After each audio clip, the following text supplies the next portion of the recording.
মিলাদ কিয়ামের কথা শুনলে এক জাতে হন সেটা জায়গা বেদাত বেদাত করে দাত্রী বের করে দেয় কথা কন না ঠিক কিনা ওই নবীর মিলাদ পড়লে ক্যাম্প করলে তুই সেটা দেখা কই শয়তান যেমনে বেদার হয়ে জায়গা নবীর মিলাদ পড়ার ক্যাম্প করে দেখলে আমারও গা আগুন ধরে জায়গা কথা কন না ঠিক কিনা দল ৭২ দল যাইবে রে তল বলিয়াছেন নবী দনে দেখ না হাদিস খুলে ওরে বর্তমানে বাতাল পারকা বিশ্ব গেছে পরে যুক্তি তর্কে সরল মনা লোকের ইমান চুরি করে তাই কো হুঁশি ইয়ারে মুমিন খাই কো হুঁশিয়ারে নবীর তাজিম মিলাদ কিয়াম আহলে বায়াতের সম্মান করিতে আউলিয়ার সন্ধান বলছেন পরোয়ারে ওরে সব কথা শুনলে তাদের মাথায় বাড়ি পড়ে ওরে নবীর তাজিম মিলাদ কিয়াম আহলে বায়াতের সম্মান করিতে আউলিয়ার সন্ধান বলছেন পরোয়ারে ওরে সব কথা শুনলে তাদের মাথায় বাড়ি পড়ে ওরে শয়তান যেমন বেদার ছিল আদম সেজদা করিবারে তাই কো হুঁশি ইয়ারে মুমিন তাই কো হুঁশিয়ারে নতুন নতুন ফতোয়া দিব মিলাদ নাই কিয়াম নাই সালাম নাই জানাজার পরে দোয়া নাই এটা নাই ওইটা নাই সবে বরাত নাই সবে মেরাজ নাই সবে কদর নাই নতুন নতুন ফতোয়া চলে কি চলে না তারা জবাব দিবা তোমার কাছে সব নাই আমার কাছে সব আছে কারণ আমি হইলাম সুন্নি কথা কন না কি শুধু সুন্নি না আমরা হইলাম সুন্নির ঘরে সুন্নি বলে হুজুর কেন কারণ যারা সুন্নি তারা নবীর নূর মানে নবীর গায়েব মানে নবীর হাজর নাজের মানে নবীর মিলাদ মানে নবীর কিয়াম মানে জানাজার পরে দোয়া মানে কিন্তু বাবা বর্তমানে তো জানাজার পরে দোয়া উঠতে গেছে গা দোয়া করতে যায় না কয় তাড়াতাড়ি লাশটা লিয়ে দৌড়া দোয়া করতে গেলে গা এটা কোরআন হাদিসে নাই আরে বেটা বাপ পড়ে গেছে বাপের লেগে দোয়া করতাম না তো করতাম কিটা তুই একটু আমারে কস না আল্লামা আবু সুফিয়ান আল কাদরির এক বেটা কয় হুজুর এটা কোরআন হাদিসে নাই দোয়া করা যাবে না এটা বেদাত কয় চলো তাহলে বদদোয়া করি আল্লাহ নবী কয় ইজা সাল্লাইতুম যখন তোমরা যখন তোমরা সালাত আদায় করো আলাল মাইয়িতি মৃত ব্যক্তির জন্য ফাখলিসু লাহু দুআ অতঃপর তার জন্য দোয়া করো নবী কয় দোয়া করতে মোল্লা কয় দোয়া করো না এই নবীর কথা মানবেন না মোল্লার কথা মানবেন আস্তে কইতাছে এই নবীর কথা মানবেন না মোল্লার কথা মানবেন এখন নতুন নতুন ফতোয়া দিয়ে আপনার জানাজার পরে দোয়া তুলে দিতেছে ডাইরেক্ট কইবা তোমার মায়ের জানাজার পরে বাবার জানাজার পরে দাদার জানাজার পরে কোন মৌলবী যদি বলে জানাজার পরে দোয়া নাই খাটটারে চাপ দিয়ে ধরে কইবা আমার মা মরছে আমি দোয়া করবো তুই বেদাত বলার কে তোর সাথে আমার সম্পর্ক নাই কারণ মা বাবার জন্য সন্তান দোয়া করবে এটা মা বাবার প্রাপ্য হক তাকবীর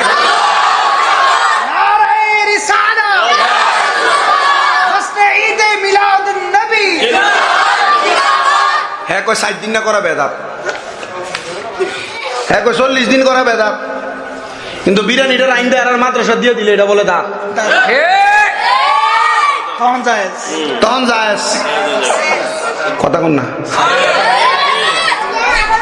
হ্যাঁ 60 দিনের কয় বেদাত নতুন আইসেন আপনার এলাকা দিদি দেখবেন 60 দিনে বেদাত 40 বেদাত জানাজার পরে দোয়া বেদাত আল্লাহ নবী ইজা সাল্লাইতুম আলাল মাইয়িতি ফাখলিসু লাহু দুআ এ জগতের মানুষ যখন তোমরা মৃত ব্যক্তির জন্য জানাজার নামাজ পড়বা তোমরা তার জন্য দোয়া করো নবী কইছে জানাজার পরে দোয়া করতে আর হ্যাঁ কই মাটি দিয়ে দোয়া করো ঠিক কথা কোন না আছে কি না আব্বাসি সাবধান করে দিয়ে যায় সতর্ক করে দিয়ে যায় এই যুব সমাজ মনে রাখবা আমাদের একটা নাম আছে আমাদের একটা দাম আছে আমাদের নাম আর দাম হলো আমরা আহলে সুন্নাত ওয়াল জামাত ঠিক বলেন না আমরা আহলে সুন্নাত ওয়াল জামাত বলে হুজুর কি বলেন আমরা আহলে সুন্নাত ওয়াল জামাত আমাদের এই কথা দিয়ে আমাদেরকে তো ভণ্ড বলে বেদাতি বলে আরে ভণ্ড বেদাতি এরা নতুন করে চালু করতেছে মানুষদেরকে আল্লাহর আউলিয়া কেরামের পথ থেকে দূরে নেওয়ার চেষ্টা করতেছে আচ্ছা বলেন ভণ্ড আর বেদাতি যে বলে আল্লাহর ওলিদের মাজার যে ভাঙার চেষ্টা করে এই যে 5 আগস্টের পরে এতগুলা মাজার ভাঙলো এটা কি ঠিক কাম করলো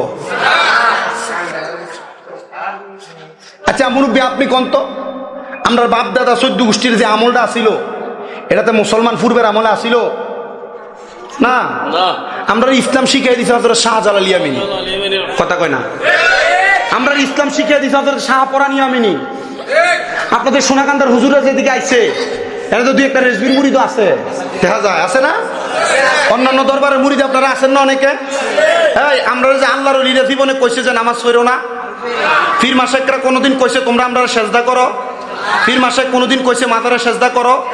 এরা আমরা মাজার পূজারি কয়ে কয়ে মানুষের কাছে আমাদেরকে নেগেটিভিটি তৈরি করে আমাদেরকে ইসলামের পথ, আউলিয়া কেরামের পথ, সুফিবাদের পথ থেকে দূরে নিতে চায়। খোদার কসম, আউলিয়া কেরামের পথ থেকে যারা দূরে নিতে চায় এরা উগ্রবাদী তৌহিদি জনতা নাম দিয়া মাজার ভাঙচুর করে বাংলাদেশের সাম্প্রদায়িকতা নষ্ট করতে চায়। বাংলাদেশের সরকার তারেক রহমান সাহেবকে বলবো, যাই বাংলাদেশে মিলাদুন নবী বন্ধ করতে চায়, মাজার ভাঙচুর করে, এরাই বাংলাদেশে উগ্রবাদীটাকে প্রমোট করে বাংলাদেশে অরাজকতা সৃষ্টি করে, এদেরকে গ্রেফতার করেন, নচেত বাংলাদেশে অশান্তি এরাই সৃষ্টি করবে। ডান হাত তুলে বলেন ঠিক না বেঠে?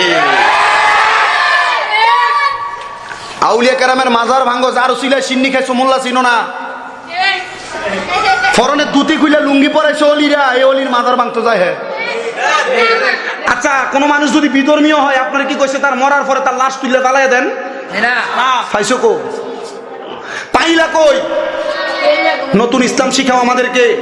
ইসলাম মানুষদেরকে শিখানো লাগবে না। আমরা ইসলাম শাহজালাল ইয়ামিনী শিখিয়ে দিয়ে গেছে, আমরা ইসলাম শাহপরান ইয়ামিনী শিখিয়ে দিয়ে গেছে, আমরা শাহ মাকদুম আমাদেরকে ইসলাম শিখিয়ে দিয়ে গেছে, বড় বড় আউলিয়া বুজুর্গানে দিনটা আমাদেরকে ইসলাম শিখিয়ে দিয়ে গেছে। নতুন করে ইসলাম শিখানোর নাম দিয়ে তারা ভণ্ডামি করে। এরা কখনো ইসলামকে প্রমোট করতে চায় না, ইসলামের নাম দিয়া ইসলামের বদনাম করে বাংলাদেশ অরাজকতা সৃষ্টি করতে চায়। শোনেন, কথার ধারাবাহিকতা যে জায়গায় ছিল, মিলাদ কিয়াম, জানাজার পর দোয়া, 4 দিন 40 সবার জন্য দোয়া করা, এটা শরীয়ী বিধান। এটা কি?